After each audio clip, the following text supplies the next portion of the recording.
the school found that the emails were coming from a Gmail account belonging to one of the parents. If the emails weren't spoofed, then how on earth were they being sent from the parent's account without his knowledge? Actually, the principal asked whether his 12-year-old son might have done it. If someone logs out, they shouldn't be able to send emails from that account, right? Gmail has a feature that allows users to see their account's login history. We installed an app called WTMP.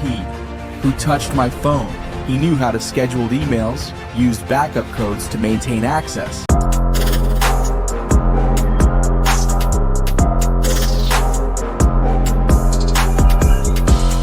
Welcome everyone to today's episode of Cyber Storiez. I'm really glad you're joining us today because we have a truly mind-boggling story that might make you question how secure your digital life really is. Today's story has twists, surprises, and a lesson we all need to hear. And to walk us through it, we're joined by a renowned cybersecurity expert, Professor Henry. Professor, it's a pleasure to have you with us. Thanks for having me. This is definitely a story worth sharing. And what's fascinating is how it all boiled down to two overlooked Google features. One that's common, and one that most people don't even know exists. So, Professor Henry, let's dive right in. I understand that all of this began when a school in California started receiving a string of threatening emails. That must have been absolutely terrifying for the staff and parents involved. Can you walk us through what happened initially? Absolutely. The school began getting threatening emails, demanding they close down immediately. You can imagine how frightened the staff and parents were. They had no idea who could be behind it. I can't even imagine how stressful that must have been. A school trying to ensure the safety of children while being targeted with something so serious. But eventually, they managed to trace those emails back to a parent, correct? Yes. After some initial investigation, the school found that the emails were coming from a Gmail account belonging to one of the parents. The father was shocked. The principal called him directly, saying, "We're receiving these emails from your account." That must have been a really tense call. And what did the father say? I assume he must have been completely confused? He denied everything. He insisted he never sent any emails like that. Naturally, the principal asked whether his 12-year-old son might have done it, but the father was adamant.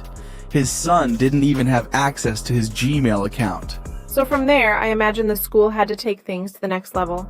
Did they bring in a cybersecurity team at that point? That's right. The school brought in cybersecurity experts, including myself, to investigate. The first thing we did was check the email headers. Now, for those who don't know, an email header contains hidden metadata that can reveal the true origin of an email. I'm really glad you brought that up because most people have no idea that email headers even exist, let alone what they contain. So did those headers reveal that the emails had been spoofed? Surprisingly, no. It wasn't a spoofed email. The emails were genuinely sent from the parent's account. That's when things really started to get strange. Okay, so now I'm hooked. If the emails weren't spoofed, then how on earth were they being sent from the parent's account without his knowledge? That's unsettling. Exactly. That's what we needed to figure out. And then the next day, the school received another threatening email from the same account, even though the father had logged out of his Gmail the day before. Wait, that doesn't even seem possible. If someone logs out, they shouldn't be able to send emails from that account, right? So how is it still happening? That's what baffled us too. So we dug deeper. Gmail has a feature that allows users to see their account's login history. To check this, you can go to Gmail, scroll to the bottom right corner, and click on Details. This brings up a log of all the recent IP addresses that accessed the account. That's actually a really helpful tip. I didn't even know about that. So when you looked at the login history, what did you find? The emails were indeed sent from the father's own home IP address.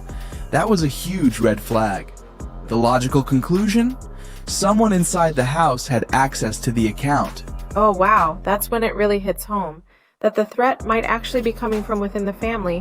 What did your team do next? We started considering all possibilities. Then we came across a Gmail feature called Scheduler.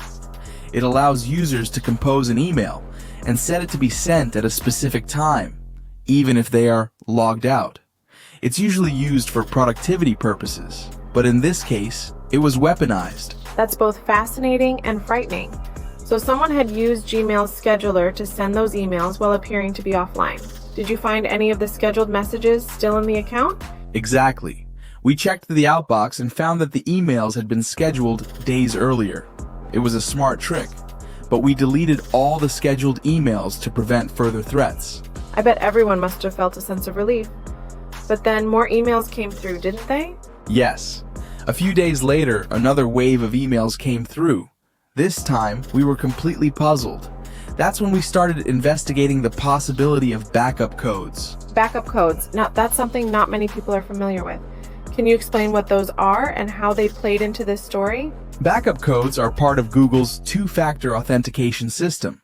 When users enable two-factor authentication, Google provides a set of one-time use codes that can be used to log in without needing the usual text message verification. They're meant to be used in emergencies, but if someone has access to them, they can bypass the verification step. And you discovered that someone had saved these codes? That's incredibly risky. That's right. When we checked the parent's laptop, we found a PDF file containing these backup codes. That was a massive clue. Someone in the house had intentionally downloaded them. Unbelievable. So at this point you had suspicions.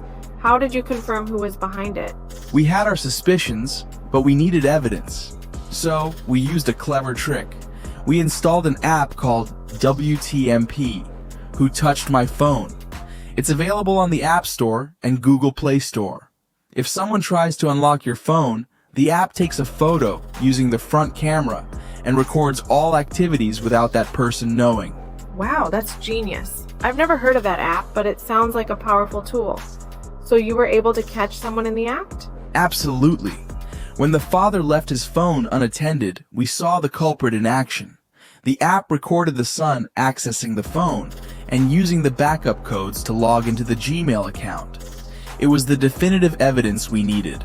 That's wild. I can't believe it. The 12-year-old son was behind everything? Yes, the 12-year-old son had planned the entire thing. He knew how to schedule emails, used backup codes to maintain access, and thought he could get away with it. But eventually, he was caught.